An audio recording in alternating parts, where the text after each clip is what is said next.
وسلم رسوله الكريم أما بعد فأعوذ بالله من الشيطان الرجيم بسم الله الرحمن الرحيم إن الصلاة تنهى عن الفحشاء والمنكر صدق الله مولانا العظيم وصدق رسوله النبي الأمين الكريم ونحن إلى ذلك لمن الشاهدين والشاكرين والحمد لله رب العالمين. ایک ہی صف میں کھڑے ہو گئے محمود و ایاز، ایک ہی صف میں کھڑے ہو گئے محمود و ایاز، نہ کوئی بندہ رہا نہ کوئی بندہ نماز. حضرات محترم، آئیے کچھ گفتگو سے قبل میں بہتر سمجھتا ہوں کہ ہم اور مل کر اپنے آقائے نامدار حضور احمد مجتبی محمد مصطفیٰ صلی اللہ علیہ وسلم کی بارگاہ بگس پناہ میں درود شریف کا نذرانہ پیش کریں. حبیبنا و مولانا محمد مبارک وسلم صلو علیہ السلام و سلام علیہ یا رسول اللہ صلی اللہ تعالی علیہ وسلم. حضرات محترم، میں نے جس تلاوت کریمہ کا شرف حاصل کیا، رب تعالیٰ ارشاد فرماتا ہے ان الصلاۃ تنہی عن الفحشاء والمنکر، کہ بے شک نماز تمہیں روکتی ہے بے حیائی اور بری باتوں سے. حضرات، نماز افضل عبادت ہے. تمام عبادتوں سے بڑھ کر جو عبادت ہے وہ نماز ہے. اور حضرات، نماز ہمیں تمام گناہوں سے، تمام برائیوں سے نماز ہمیں روکتی ہے. کہ جو شخص نماز پڑھتا ہے، پنج وقت نمازی ہوتا ہے، تو نماز اسے گناہوں کی طرف جانے سے روکتی ہے. حضرات، جب نماز روکے آپ کو گناہوں کی طرف سے جانے سے، تو سمجھیے کہ آپ تمام گناہوں سے پاک ہو جائیں گے. تمام گناہوں سے آپ پاک ہو جائیں گے. حضرات، میں آپ کو بتاؤں کہ سرور کائنات صلی اللہ علیہ وسلم نے ارشاد فرمایا حضرت جابر سے کہ اے جابر، یہ سرکار نے ایک ڈال پکڑی، پتجھڑ کا موسم تھا. سرکار نے ایک ڈال پکڑی اور اس ڈال کو ہلایا کس کے، اور اس ڈال سے جتنے پتے تھے سب پتے نیچے آ گئے. تو سرکار فرماتے ہیں کہ اے جابر، تم نے دیکھا کہ کس طرح سے یہ پتے زمین پر آ گئے ہیں؟ اسی طرح سے میرا بندہ جب نماز پڑھتا ہے تو اس کے تمام گناہ جھڑ جایا کرتے ہیں، اس کے تمام گناہ جھڑ جایا کرتے ہیں. اور سرکار نے پھر ارشاد فرمایا کہ اے جابر، جب کوئی شخص سمندر میں نہائے، جب کوئی شخص سمندر میں نہائے اور 5 مرتبہ نہائے، تو کیا اس کے جسم پر کوئی گندگی رہ جائے گی؟ اس کے جسم پر کوئی گندگی رہ جائے گی؟ تو حضرت جابر نے فرمایا نہیں سرکار، نہیں. تو سرکار فرماتے ہیں جس طرح سے اس کے بدن پر کوئی گندگی نہیں رہ جائے گی، اسی طرح سے نماز پڑھنے والا اگر کوئی شخص ہے تو اس کے جسم سے تمام گندگیاں دور ہو جائیں گی.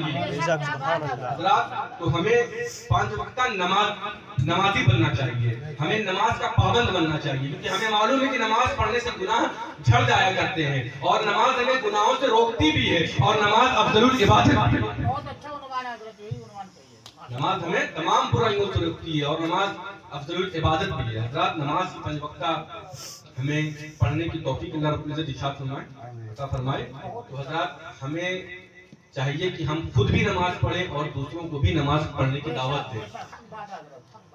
حضرات، ہمارے جو بڑے ہیں، ہمارے بھائی ہوں، ہماری بہن ہوں، ہماری ماں ہوں، بہنوں جو بھی ہیں، تو ہمیں انہیں چاہیے کہ جو ان سے چھوٹے ہیں وہ ان کو نماز کی طرف لائیں.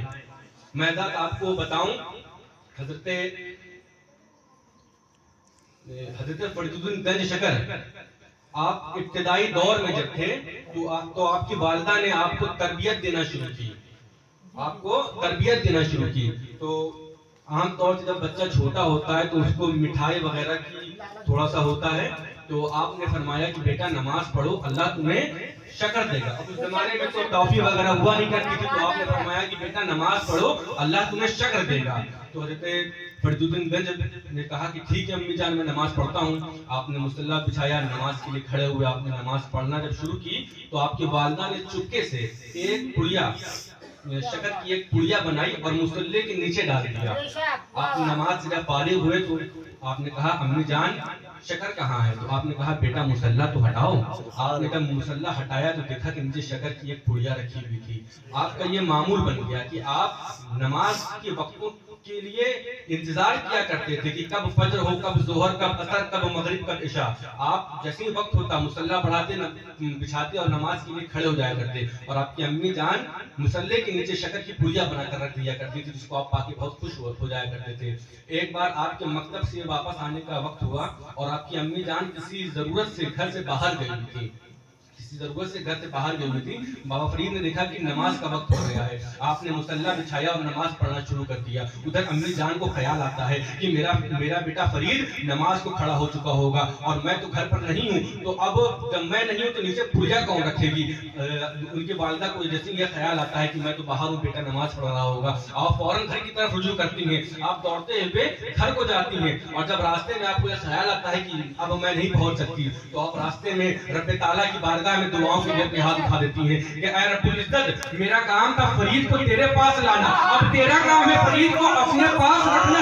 اے رب تعالیٰ، میرا بیٹا نماز کے لیے کھڑا ہو چکا ہوگا، وہ نیت کر چکا ہوگا. اب جب اس کی نماز مکمل ہوگی اور اگر وہ مصلی کے نیچے شکر نہیں پائے گا تو اے میرے رب وہ بڑا مایوس ہو جائے گا. اے میرے رب وہ بڑا مایوس ہو جائے گا. تو اسے مایوس نہ ہونے دینا. جیسے ہی آپ کی والدہ گھر میں پہنچتی ہیں اور دیکھتی ہیں کہ بیٹا مصلی کو ہٹا رہا ہے تو بابا فرید بہت حیران رہ جاتے ہیں اور پیچھے مڑ کے اپنی والدہ کو دیکھتے ہیں. اور جب والدہ کو دیکھتے ہیں تو والدہ کی بھی آنکھوں سے آنسو آ جاتا ہے. اس کے بعد بابا فرید عرض کرتے ہیں کہ امی جان، آج شکر کی پڑیا نہیں، آج تو پورے شکر کا خزانہ ہے. آج پورے شکر کا خزانہ آ گیا ہے. امی جان جیسی اس لمحے کو دیکھتی ہے اور رب خداوندی میں اپنے ہاتھوں کو اٹھا دیتی ہے اور خوب دلوں سے شکریہ ادا کرتی ہے. تو حضرات، ہمیں کیا سمجھ میں آئے کہ ہمیں جو ہمارے بڑے ہیں انہیں چاہیے کہ اپنے سے چھوٹوں کو نماز کی طرف لائیں، جس طرح سے ملا سکتے ہیں نماز کی طرف لائیں. حضرات، کتابوں میں تو حکم یاد رکھیے کہ اگر بچہ چھوٹا ہے اور نماز نہ پڑھے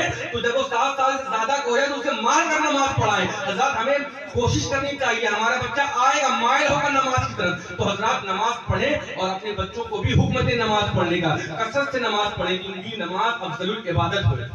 حضرات، دوران گفتگو کچھ اگر میں نے غلط کہا ہو تو رب العزت اس کو معاف فرمائے. استغفر اللہ ربی من کل ذنب و اتوب الیہ وما علینا الا البلاغ. السلام علیکم.